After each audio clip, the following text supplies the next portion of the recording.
Sana na naman po etong si Salvador Panelo. Baka daw na-pressure lang etong si Garma sa mga binitawan niyang statement. Panelo suggested that Garma, currently in detention at the House of Representatives, may have been pressured into making these statements against Duterte. Na-pressure daw. Pwede, na-pressure. Diba? Pero totoo yung sinabi niya. Totoo na talagang na-pressure siya.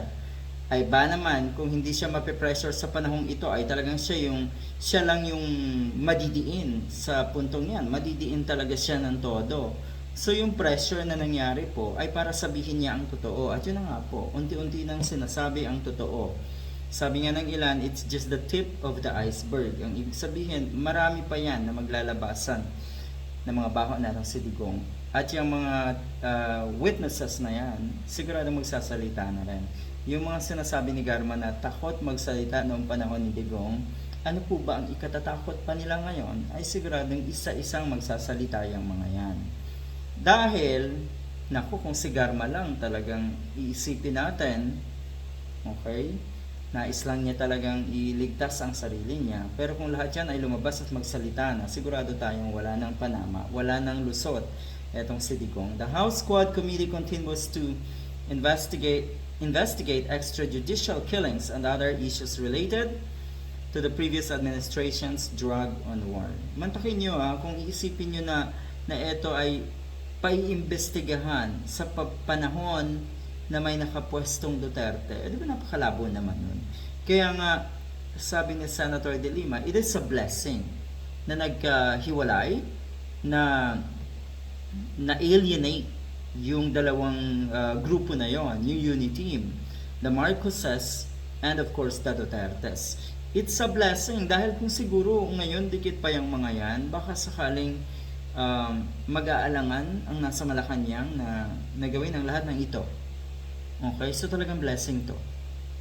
Talagang blessing to. At sino ang may maling hakbang?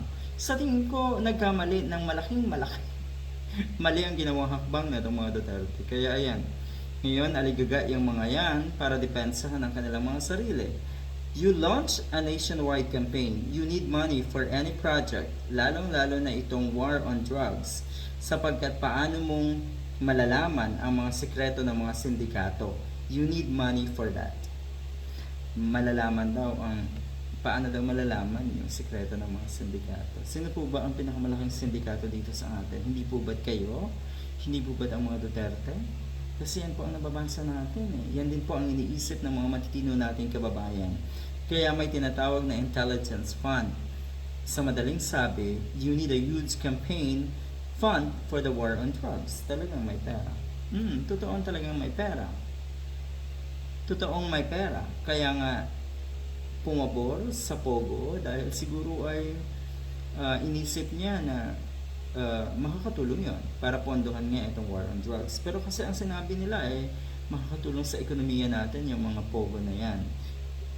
Sa punto yan, niloko talaga ng matindi, ng wagas na itong si Digong ang mga kababayan natin.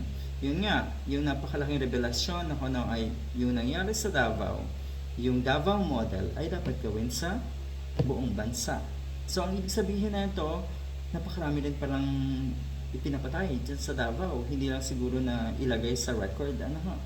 Dahil kung yun ang sinundan na model, na paradigm ng war on drugs na yan ni Digong, ay ganun at ganun din siguro nga ang nangyari sa Davao. May suhulan, may reward system, at syempre, kung hindi ka pabor sa mga Duterte, kung magkaiba ang political agenda nyo, ay siguradong ituturing kang kaaway at ilalagay ka na lang basta sa narco list.